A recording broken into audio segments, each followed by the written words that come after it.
Hello students, welcome to my channel curious classes with Seema.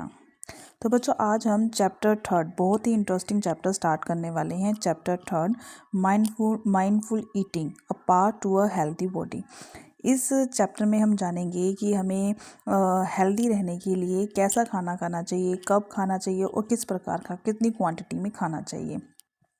Interesting chapter है, तो start करते हैं chapter. Okay, यहाँ पे एक आपको छोटा सा श्लोक दिया गया है। कौरुक कौरुक कौरुक, हितभुक मितभुक ऋतभुक। तो बच्चों, इस श्लोक में ये बताया गया है कि हेल्दी रहने के लिए सिर्फ खाना ही ज़रूरी नहीं है, बल्कि सही खाना सही क्वांटिटी में और सही समय और सीज़न में सही हिसाब से खाना ज़रूरी है।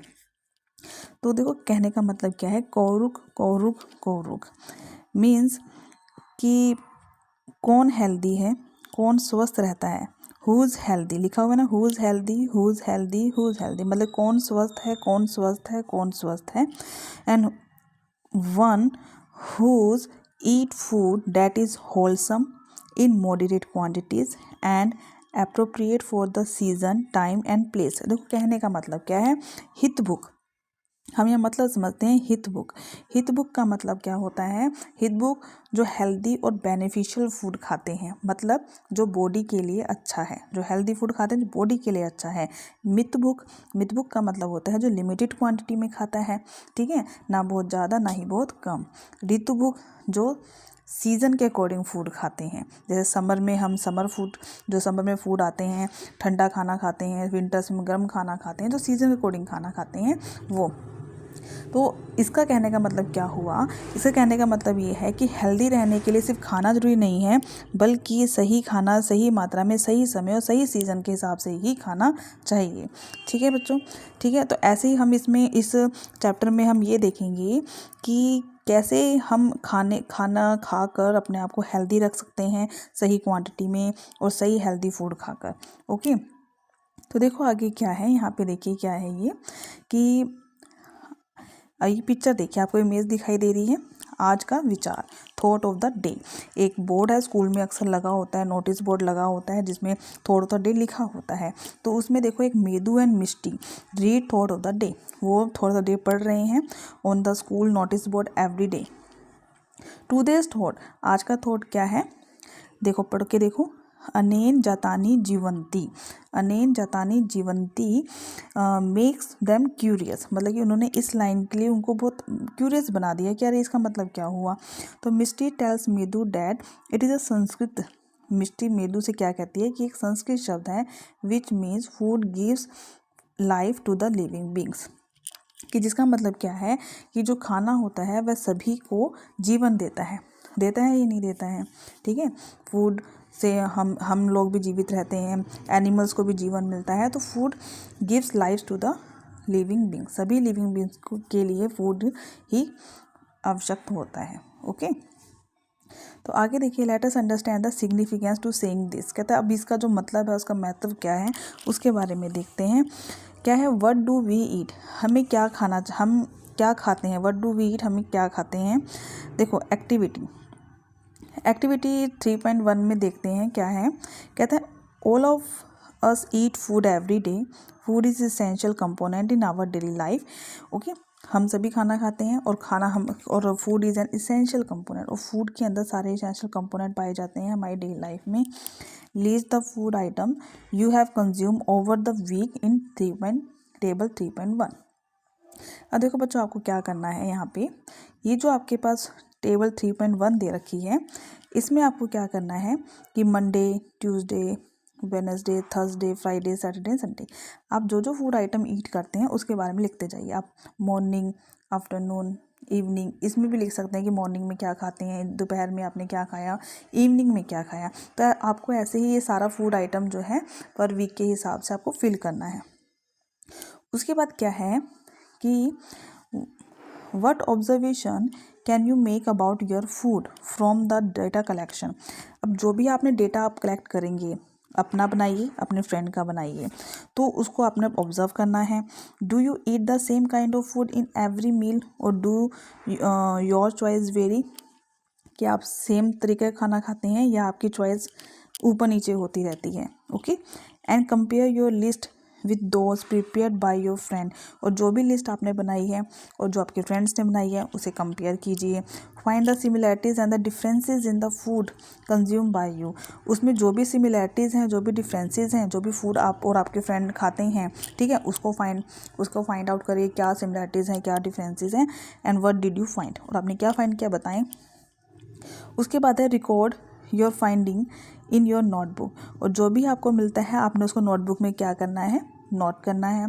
And you may have notice that there is a variety in the food eaten by you and your friend, तो आप क्या नोटिस करेंगे कि आपके और आपके फ्रेंड में जो भी आप खाना खा रहे हैं सब में डिफरेंसेस हैं। आपका फ्रेंड कुछ और खाता है, आप कुछ और खाते हैं, ठीक है। So do you think that such diversity in the food exist in all state of our country, तो इसका मतलब क्या है कि फूड में भी डाइवर्सिटी है। और कहता है कि ये डाइवर्सिटी क्या भारत के सभी स्टेट में पाई जाती है। हाँ बिल्कुल पाई जाती है। आपने देखा होगा राजस्थान का फूड सिस्टम अलग है, ठीक है, हरियाणा में अलग खाया जाता है, वहीं केरल साइड चल जाइए वहाँ आपको फूड अलग मिलेगा। तो जिस प्रकार से प्लांट्स और एनिमल्स में डाइवर्सिटी होती है उसी प्रकार हमारे फूड में भी डाइवर्सिटी है। So food in the different region, तो हम अब देखेंगे अलग अलग क्षेत्र में कैसे कैसे फूड होते हैं। ओके, तो find out types of food traditionally consume and crops grown in the various state of India, तो हम क्या करेंगे, फाइंड आउट करेंगे। एक तो type of food traditionally consume, traditionally का मतलब क्या है, वहाँ का जो फूड है, जैसे कि राजस्थान का ट्रेडिशनली फूड क्या है। ओके, क्रॉप्स कौन सी हैं, and you may refer the book in your library, search the internet with your friends, family and neighbor to the collecting information। तो आपने क्या करना है कि region to region, state to state आपको ये पता लगाना है कि उस स्टेट में कौन सी क्रॉप्स होती हैं, उसका ट्रेडिशनली फूड क्या है, ठीक है। और आपको ऐसे लिस्ट बनानी है, ठीक है। और आप इसकी हेल्प ले सकते हैं, आप किस किस की हेल्प ले सकते हैं, आप इंटरनेट की हेल्प ले सकते हैं। ओके, अपने फ्रेंड्स की लाइब्रेरी में बुक्स मिल जाएंगी, नेबर्स की, फैमिली की, उन सबसे आप पूरा डेटा कलेक्शन कर सकते हैं। उसके बाद देखिए एक टेबल दे रखा है 3.2। टेबल 3.2 में क्या है कि add more state fill the collecting data, a few example are really given, कुछ एग्जाम्पल इन्होंने दे रखे हैं, ठीक है, और एक अनफिल्ड है वो आपको फिल्ड करना है। ओके, तो देखो क्या है, जैसे पंजाब में कौन कौन सी क्रॉप्स हैं, मेज़, wheat, chickpea, pulses. Traditional food item कौन कौन से फूड आइटम है, मक्की की रोटी, सरसों दा साग, छोले भटूरे, परांठा, हलवा एंड खीर। एंड बेवरेजेस कौन से, लस्सी, छाछ, जिसे हम बटर मिल्क भी बोलते हैं, मिल्क एंड टी। कर्नाटका जाइए, वहाँ पे कौन कौन से क्रॉप्स हैं, राइस, रागी, उड़द, कोकोनट। कौन कौन से फूड आइटम्स हैं, idli, dosa, sambar, coconut chutney, ragi. Okay, as beverages buttermilk, coffee, tea. ऐसे ही मणिपुर का दे रखा है। और एनी अदर स्टेट, आप जिस भी स्टेट से हैं आप वो स्टेट अपना लिखिए और उस स्टेट में कौन सी क्रॉप्स होती हैं, कौन से ट्रेडिशनल फूड और बेवरेजेस हैं वो आप लिखेंगे। जैसे मान लीजिए आप राजस्थान से तो आप राजस्थान का लिखिए, आप हरियाणा से तो आप हरियाणा का लिखिए, ठीक है। आप जिस भी स्टेट से वीडियो देख रहे हैं या सुन रहे हैं आप इसको लिख सकते हैं। ओके, आगे देखिए, why do we see diversity in the traditional food consume in various state of our country. कहता है कि हमारे जो स्टेट हैं या पूरे देश के जो अलग अलग स्टेट हैं, हमारे इंडिया में अलग अलग स्टेट हैं, उन सभी में फूड की डाइवर्सिटी, इतनी विविधता क्यों देखी जाती है। ओके, जैसे पंजाब में अलग खाना है, हरियाणा में अलग है, उत्तर प्रदेश में अलग मिलेगा, हिमाचल में अलग मिलेगा, तो इतनी डाइवर्सिटी क्यों है। Analyse the data collecting in by you in table 3.2। और 3.2 टेबल में जो भी आप डेटा कलेक्ट करेंगे उसे एनालाइज कीजिए, उसे सोचिए, उसे समझिए। Are there food items that are common across the state, क्या यहाँ पे कुछ ऐसे फूड आइटम्स हैं जो कॉमन है। हाँ मिलेंगे, कॉमन भी मिलेंगे आपको। Make a list of those food items. You may find that some food items are common in many states while some are eaten only in the particular state। कुछ तो फूड आइटम ऐसे हैं वो common मिल जाएंगे और कुछ food item ऐसे हैं जो पर्टिकुलर स्टेट में ही मिलते हैं, ठीक है। And what relation do you find between the traditional food items and locally grope crops. You must have observe that traditional food of any state is usually based on crops. देखो traditional food जो होता है किसी भी state का, जो crops वहाँ पे उगाई जाती है उसी के बेस पर होता है। Okay, and any state usually based on the crops grown in that state. India is an agriculture country. हमें पता है भारत कैसी कंट्री है. भारत एक हमारी एग्रीकल्चर कंट्री है. Okay, India is an agriculture country with diverse soil. जिसकी सोइल भी डाइवर्स है, मतलब कि हर जगह सोइल का टेक्सचर भी अलग अलग मिलेगा. सेम सोइल नहीं होती. कहीं पे ब्लैक का है, कहीं पे रेड सोइल है, कहीं पे क्ले टाइप की सोइल ज़्यादा होती है, कहीं पे सैंडी सोइल ज़्यादा होती है. And climate types. और इंडिया के हर स्टेट का क्लाइमेट भी डिफरेंट है. तो various crops are grown in its various region. और अलग अलग प्रकार की क्रॉप्स ग्रो की जाती हैं अलग अलग रीजन में. वो डिपेंड करता है डिपेंडिंग ऑन द सॉइल, कैसी सॉइल है, एंड क्लाइमेट कंडीशन. और उस स्टेट का, उस रीजन का क्लाइमेट कंडीशन क्या है. उसके बाद in various region of India, the choice of food may vary according to cultivation of food crops in the particular region, taste preference, culture and tradition. तो कहते हैं भारत के अलग अलग क्षेत्रों में जो फूड की चॉइस है वेरी कर सकती है according to the cultivation of food crops. मतलब कि कौन कौन से क्रॉप्स वहाँ पे ग्रो किए जाते हैं, कौन कल्टीवेट किए जाते हैं, उसके अकॉर्डिंग पर्टिकुलर रीजन. ठीक है, टेस्ट के अकॉर्डिंग, कल्चर कैसा है और वहाँ का ट्रेडिशन कैसा. हाँ, मेन चीज़ वहाँ का वेदर कैसा है. आगे देखिए, how have cooking practices change over the time. देखो बच्चों, आप सभी को पता होगा कि आजकल जो खाना बनाने का तरीका है वो बहुत ही डिफरेंट हो चुका है. आजकल हम माइक्रोवेव का भी यूज़ करते हैं, ओवन्स. ओके, आजकल हम इलेक्ट्रिक चूल्हा का भी यूज़ करते हैं, इलेक्ट्रिक स्टोव्स होते हैं, इंडक्शंस होता है, हम उसका भी यूज़ करते हैं. लेकिन ये पुराने टाइम से नहीं चलता आ रहा है. ये सब अब जैसे जैसे टाइम बदलता जा रहा है वैसे वैसे खाना बनाने के तरीके ही बदलते जा रहे हैं. तो उसके बारे में थोड़ा डिस्कस करते हैं. देखो क्या है, you have learn that food habits vary across the state. हमको ये तो पता लग गया कि जो फूड हैबिट्स हैं स्टेट के अकॉर्डिंग बदलती हैं, वेरी करती हैं. Our food choices as well as practices of the food preparation में डिफर. हमारे फूड की चॉइस और जो फूड प्रिपरेशन की प्रैक्टिसेस हैं वो भी डिफर हो सकती हैं फ्रॉम वन अनदर. बनाने का तरीका भी अलग होता है. बिल्कुल. Have our food habits and cooking practices change over the time. कहता है कि हमारी जो फूड की हैबिट है और बनाने का जो तरीका है क्या वो टाइम के अकॉर्डिंग चेंज हो रहा है. यस, बिल्कुल चेंज हो रहा है. तो देखते हैं क्या दे रखा है. Let us interact and find out. कहता है prepare a list of questions for gathering information from the elderly people about their food habits and cooking practices. कहता है कि आपने क्या करना है, एक लिस्ट बनानी है. ठीक है, और बड़े जो हमारे बड़े बुजुर्ग हैं, ठीक है, उनके पास जाकर आपको उनकी फूड हैबिट्स और वो पुराने टाइम पे खाने को कैसे बनाते थे, उनके खाना बनाने के तरीके को आपको पूछना है. और कौन कौन से क्वेश्चन पूछने हैं. पहला क्वेश्चन पूछना है, what kind of food do you still eat and what is new. कहता है कौन से प्रकार का फूड ऐसा है जो आप अभी भी खा रहे हैं और ऐसी क्या नई चीज़ है उसके अंदर. ठीक है, and what are the changes in cooking practices over time. कहता समय के अनुसार बताना है आपको. मतलब कि आपने ये क्वेश्चन राइज करने हैं किन से, अपने बड़े बुजुर्गों के पास जाकर. उसमें पड़ोसी भी हो सकते हैं, आगे पेरेंट्स भी हो सकते हैं, दादा दादी भी हो सकते हैं. ओके, उनसे पूछना है कि ऐसे कौन कौन से चेंजेस आए हैं जो कि कुकिंग प्रैक्टिसेस में, तो कुकिंग खाना बनाने के तरीके में ऐसे कौन कौन से चेंजेस आए हैं ये पूछना है. And what has cause this changes, और इस चेंजेस के क्या कॉस्ट हैं. And conduct the interview with some elder people based on the question prepare.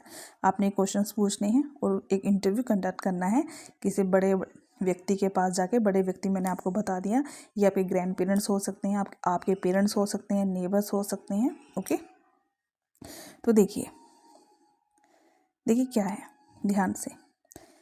पहले क्या था, चूल्हा था. फिर मॉडर्न गैस स्टोव आ गया. पहले क्या था, सिलबट्टा था. हम जो चटनी वगैरह पीसते थे मसाले, तो वो उसके लिए हम सिलबट्टा का यूज़ करते थे. कहीं कहीं पे वो कुंडी सोटा भी यूज़ किया जाता है. और अब क्या आ गया, इलेक्ट्रिक ग्राइंडर आ गया है. ठीक है, तो देखो क्या है, what are you finding from the interviews you conduct. कहता है आपने जो भी इंटरव्यू कंडक्ट किया है उससे आपको क्या आपने क्या फाइंड किया. Cooking practices are also called the culinary practices. culinary practices have changed over the time, जो कि समय के अनुसार चेंज होता गया है. This is significant difference between the traditional and the modern culinary practice. Earlier most cooking was done using a चूल्हा। कहते हैं पहले जो है मोस्टली कुकिंग कैसे की जाती थी, चूल्हे के यूज़ किया जाता था। Now days most of us cooking use a modern gas stove. लेकिन आजकल हम किस चीज़ का यूज़ कर रहे हैं, मॉडर्न गैस स्टोव का। अर्लियर मोस्ट ग्राइंडिंग मतलब कि पीसना वॉज डन मैनुअली, हाथों से पीसा जाता था, by using the silbatta. And these days we use an electrical grinder for ease of grinding. और आजकल हम किस चीज़ का यूज़ कर रहे हैं, इलेक्ट्रिकल ग्राइंडर का। देखा होगा सबके पास मिक्सिंग होता वो मिक्सी होती है घर के अंदर, देखा होगा। And find out what were other ways of cooking and grinding. कहते हैं और आपको ये फाइंड आउट भी करना है और कौन कौन से अलग अलग तरीके हैं ग्राइंड करने के और खाने बनाने के लिए। And why have these culinary practices change over the time. और ये सब प्रैक्टिसेस चेंज क्यों होती गई हैं, ये पता लगाना है। These changes may be due to the factor such as, answer दे रखा है यहाँ पे, ये चेंजेस क्यों आए हैं, सच एज टेक्नोलॉजिकल डेवलपमेंट, क्योंकि टेक्नोलॉजी डेवलपमेंट बहुत हो चुकी है। इम्प्रूव ट्रांसपोर्टेशन, हमारा ट्रांसपोर्टेशन बहुत इम्प्रूव हो चुका है। Better communication, okay. इसी करके हमारे हर चीज़ में चेंज, मॉडर्नाइजेशन बढ़ता जा रहा है, हर चीज़ में हमारे चेंज होता जा रहा है। It's save the time and convenience also, ये हमारे टाइम को भी सेव करता है और ये हमारे लिए सुविधाजनक भी है, ओके। सो आई होप बच्चा को समझ में आ रहा होगा। सो नेक्स्ट देखो, what are the components of food. Food के क्या क्या कंपोनेंट हैं। अब देखो जो भी हम खाना खाते हैं उसमें कंपोनेंट्स पाए जाते हैं, okay. Components like protein, calcium, different types of vitamins, carbohydrates, fat etcetera, okay. Food में कौन कौन से कंपोनेंट्स हैं इसके बारे में डिस्कस करते हैं। तो देखो क्या है, What are the food components? What are the components of food? कहता है Medu and Mishti visit the traditional food festival. एक फूड फेस्टिवल लगा हुआ जिसमें डिफरेंट टाइप के फूड्स मिलेंगे। तो एक ट्रेडिशनल फूड फेस्टिवल में वो गए विजिट करने, जो कि उनके स्कूल के अंदर था, organise in their school. Theme क्या थी, the theme of the festival eat healthy live healthy, ठीक है, स्वस्थ आहार स्वस्थ जीवन, ओके। आगे देखिए, The festival features various stalls displaying different kinds of traditional dishes। जो फेस्टिवल का जो मेन फीचर था उसमें अलग अलग प्रकार के स्टॉल लगे हुए थे जिसमें अलग अलग टाइप की ट्रेडिशनल डिशेस थी, ओके। डॉक्टर पोशिता और न्यूट्रिशनल एक्सपर्ट, एक न्यूट्रिशनल एक्सपर्ट है जिनका नाम क्या है, doctor Poshita, explain to the students that, वो बच्चों को ये एक्सप्लेन करती है, health is a ultimate wealth. Healthy एक अल्टीमेट वेल्थ है, जितना ज़्यादा आप स्वस्थ रहेंगे उतना ज़्यादा ही आप सुखी रहेंगे, okay. Let us understand what doctor Poshita means by the statement. अब देखते हैं डॉक्टर पोशिता ने ये जो स्टेटमेंट दिया था, health is the ultimate wealth, उसका मेन मतलब क्या था। Have you ever missed a meal, कहता है क्या आपने कभी खाना मिस किया है, मतलब मिस्ड इन द सेंस कि मान लो ब्रेकफास्ट करना छोड़ दिया या दोपहर का खाना स्किप कर दिया, कभी कभी हम इवनिंग का कर देते हैं। तो how do you feel when you miss a meal. कहते कभी कभी अब खाना मिस हो जाता है, हम मतलब कि इतना बिजी हो जाते हैं कि हम खाने का टाइम नहीं मिलता। तो कहते हैं how do you feel when you miss a meal. कहते हैं जब खाना मिस हो जाता है तो आप कैसा फील करते हैं। Obviously we feel tired and less energetic, हमें थका हुआ फील होता है और less energetic when we do not eat for some time, जब हम कुछ समय तक खाना नहीं खाते। And why do you think a marathon runners drink glucose water during and after a race. Why do you think a marathon runner, कहते हैं आपको क्यों लगता है कि जो मैराथन रनर्स होते हैं वो ग्लूकोज पीते हैं and water during after a race, और बार बार पानी पीते हैं रेस के बाद। रीज़न क्या है, ओके।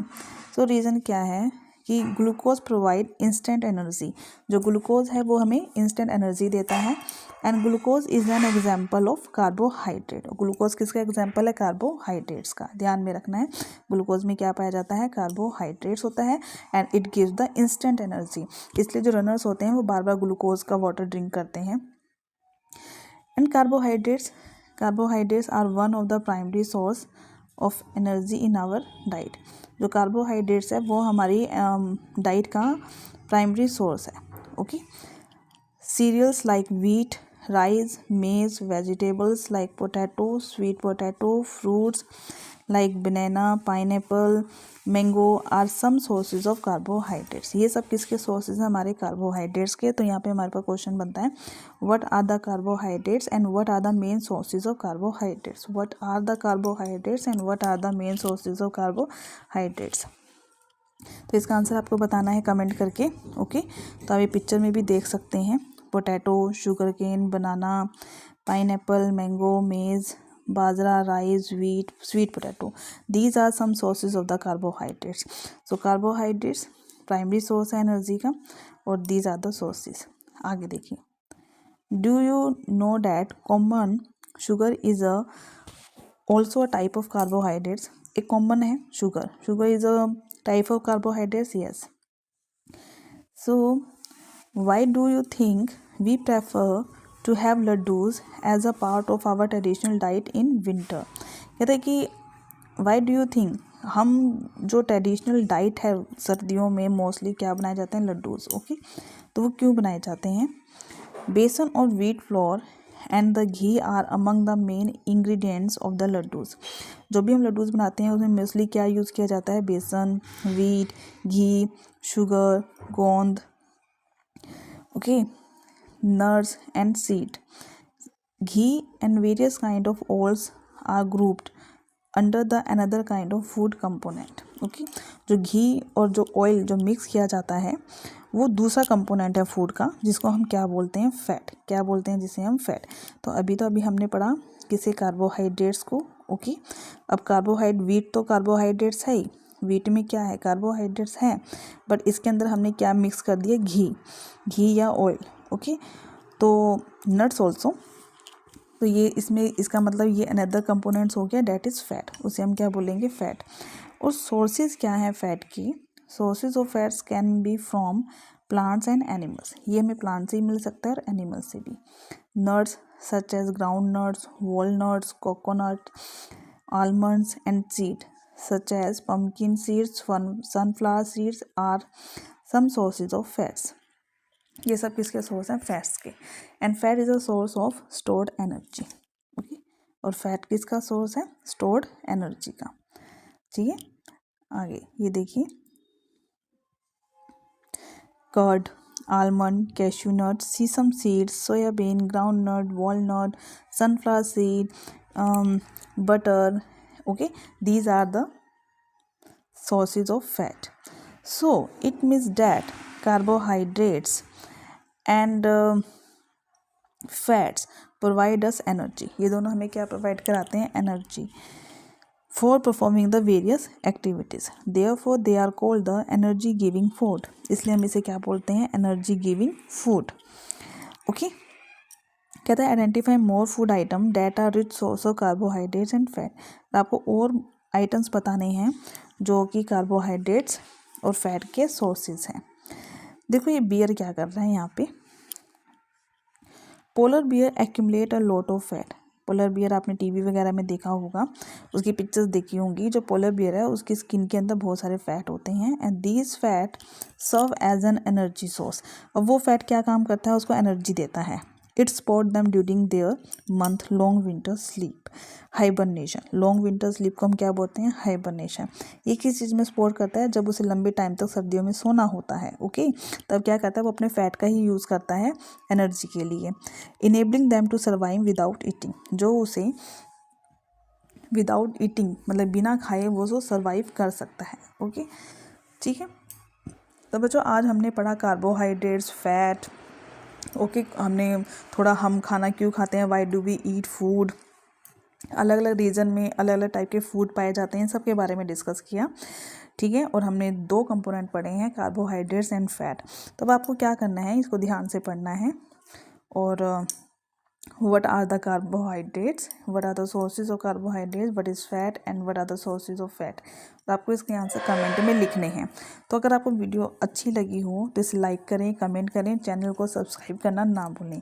तो मिलते हैं हम नेक्स्ट वीडियो में नेक्स्ट और कंपोनेंट के साथ, जिसमें हम डिस्कस करेंगे प्रोटीन के बारे में, डिस्कस करेंगे हम विटामिन्स और मिनरल्स के बारे में डिस्कस करेंगे। ठीक है बच्चों, ओके, बाय, टेक केयर।